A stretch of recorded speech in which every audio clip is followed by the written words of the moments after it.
जय हिंद दोस्तों, स्वागत करते हैं आप सभी का आपके अपने YouTube चैनल जैकपुर पे। तो आज के इस वीडियो में हम लोग क्लास 11 का, ध्यान दीजिएगा, क्लास 11 का हिंदी इलेक्टिव है। ये क्या है? हिंदी इलेक्टिव का चैप्टर 2 दोपहर का भोजन करने वाले हैं। जो आपके आने वाला वीकली टेस्ट जो 6 सितंबर को होने वाला है उसके लिए तो ये इम्पोर्टेंट होगा ही, साथ ही साथ आप लोगों का जो फाइनल एग्ज़ाम होगा 2025 में उसके लिए भी ये इम्पोर्टेंट है।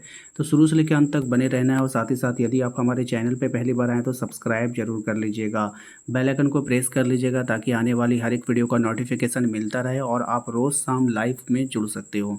ठीक है, तो चलिए शुरू करते हैं। हम देखते हैं क्या है हमारा पहला सवाल। तो सवाल की ओर आते हैं हम लोग। सबसे पहले सवाल में देखिए आपसे पूछा गया है कि दोपहर का भोजन पाठ का लेखक कौन है। ठीक है, तो दोपहर का भोजन पाठ का लेखक कौन है? तो अमरकांत। ठीक है, क्या होता है? अमरकांत। यहाँ पे आप ट्रिक क्या लगा सकते हो, जैसे दोपहर, दोपहर में क्या होता है ना, पूरा एकांत हो जाता है, सब लोग क्या होता है अपने अपने घर में आराम करते हैं। तो अकांत, अमरकांत, कांत से एकांत, याद रहेगा, इससे रिलेट कर लीजिएगा। क्वेश्चन नंबर 2 है हमारा, दोपहर का भोजन साहित्य के किस विद्या की रचना है? तो ये जो दोपहर का भोजन है वो क्या है पता है? ये कहानी है। क्या है? कहानी है ना। तो दोपहर, दोपहर में का भी अपना एक अलग कहानी होता है। दोपहर में लोग क्या करते हैं? आराम करते हैं, घरों में रहते हैं, ज़्यादा लोग घर से बाहर नहीं निकलते हैं, है ना। तो उसका एक अलग कहानी है। ठीक है, तो इस तरह से याद करना है आप लोगों को ट्रिक से। अमरकांत का वास्तविक नाम क्या था? तो अमरकांत का जो वास्तविक नाम था वो श्री राम वर्मा था। ठीक है, अमरकांत का जो वास्तविक नाम था वो श्री राम वर्मा था, याद रखिएगा। ठीक है, अब यहाँ पर क्या ट्रिक लगाना है? तो जैसे कि श्री राम को जब वनवास हुआ था तो वो क्या थे? सिर्फ अपने लक्ष्मण और सीता के साथ क्या थे? एकांत थे। एकांत में वो लोग जंगल में थे। ठीक है, तो कांत से एकांत। ठीक है, याद रखिएगा। अगला सवाल पे आते हैं। अगला सवाल है हमारा, अमरकांत को किस रचना पर साहित्य अकादमी पुरस्कार मिला था? तो अमरकांत को कौन सी रचना पे मिला था? तो इन्हीं हथियारों से। किस पे मिला था? इन्हीं हथियारों से मिला था।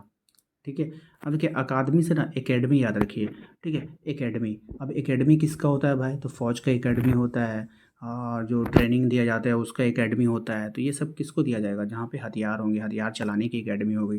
ठीक है, एकेडमी किसका बनेगा? जहाँ पे हथियार चलाना आपको सिखाया जाएगा। तो इन्हीं हथियारों से। तो इस तरह से ट्रिक से याद कीजिएगा। ठीक है, अगला सवाल है, अमरकांत किस आंदोलन का एक प्रमुख कथाकार था, कथाकार है? तो राइट आंसर हो जाएगा इसका नई कहानी।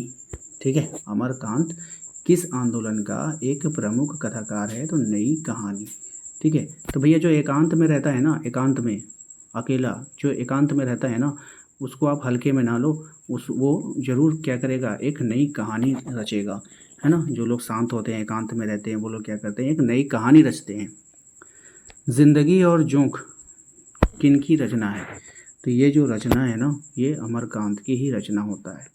ठीक है, जिंदगी और रचना किसकी है? अमरकांत की रचना है। दोपहर का भोजन कहानी का मुख्य पात्र सिद्धेश्वरी के पति का क्या नाम है? तो सिद्धेश्वरी का जो पति है वो मुंशी चंद्रिका प्रसाद। ठीक है, ऑप्शन नंबर क इसका राइट आंसर होगा। अगला सवाल है हमारा, क्वेश्चन नंबर 8 में कह रहा है सिद्धेश्वरी के बड़े बड़े लड़के रामचंद्र की आयु कितनी है? तो सिद्धेश्वरी के जो बड़े लड़के रामचंद्र की आयु कितनी है? 21 वर्ष की आयु है, याद रखना है। सिद्धेश्वरी के मझले लड़के मोहन की आयु कितनी है? तो इसका जो है राइट आंसर हो जाएगा 18 वर्ष। कितना हो जाएगा? 18 वर्ष। सिद्धेश्वरी के छोटे लड़के प्रमोद की आयु कितनी है आपको बतानी है, तो ये राइट आंसर हो जाएगा आपका 6 वर्ष। ठीक है, अगला सवाल है, दोपहर का भोजन कहानी मूलतः किस वर्ग का प्रतिनिधित्व करता है? तो ये जो प्रतिनिधित्व करेगा ये निम्न मध्य वर्ग का प्रतिनिधित्व करेगा। क्वेश्चन नंबर 12 पे आइए, कह रहा सिद्धेश्वरी ने किसकी सब्जी बनाई थी? तो सिद्धेश्वरी ने जो सब्जी बनाई थी वो बनाई थी चने की सब्जी। मुंशी चंद्रिका, है ना, मुंशी चंद्रिका प्रसाद की आयु कितनी थी? तो मुंशी चंद्रिका प्रसाद की जो आयु थी वो 45 थी। ठीक है, ऑप्शन नंबर घ। किसकी लड़की की शादी तय हो गई? तो किसकी लड़की की शादी तय हो गई थी? तो गंगा शरण बाबू की। क्वेश्चन नंबर, सिद्धेश्वरी ने कितनी रोटियां बनाई थी? सिद्धेश्वरी ने जो रोटियां बनाई थी वो 7 रोटियां बनाई थी।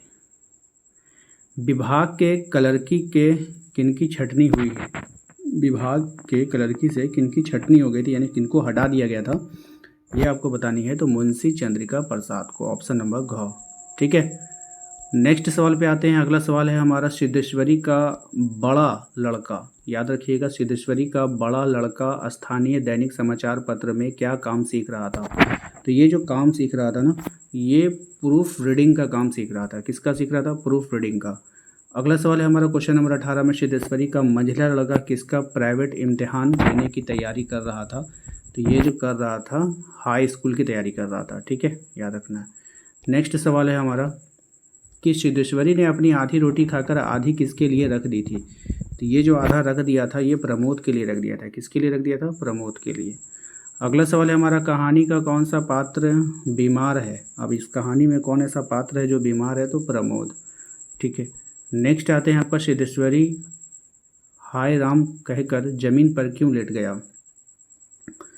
तो ये जो कहकर लेट गया था ना, खाली पेट पानी पीने के कारण। ठीक है, ये कहकर यह लेट गया। नेक्स्ट है आपका कि मुंशी जी ने खाना खाने के बाद क्या मांगा। तो मुंशी जी ने खाना खाने के बाद गुड़ का रस मांगा। पंडूक क्या होता है आपको बतानी है। तो ये जो पंडूक होता है ना, ये कबूतर की तरह एक पक्षी होता है। ऑप्शन नंबर ग। क्वेश्चन नंबर 24 पे, ये क्वेश्चन नंबर 24 में कहा जा रहा है कि घर में मक्खियों का भिनभिनाना पंक्ति से घर की कैसी अवस्था का संकेत मिलता है। तो ये जो होता है, दरिद्रता का संकेत मिलता है। मालूम होता है अब बारिश नहीं होगी, ये बात मुंशी जी ने किससे कही। तो ये बात मुंशी जी ने कहा था, सिद्धेश्वरी से कहा था। ऑप्शन नंबर क। आशा करते हैं आप लोगों को आज का ये वीडियो पसंद आया होगा। वीडियो अच्छा लगा तो वीडियो को लाइक करके चैनल को ज़रूर से ज़रूर सब्सक्राइब कर लीजिएगा। घंटी वाले आइकन को दबा लीजिएगा ताकि आने वाली हर एक वीडियो का नोटिफिकेशन आपके मोबाइल पर जाए। मिलते हैं अगले वीडियो में। Thank you.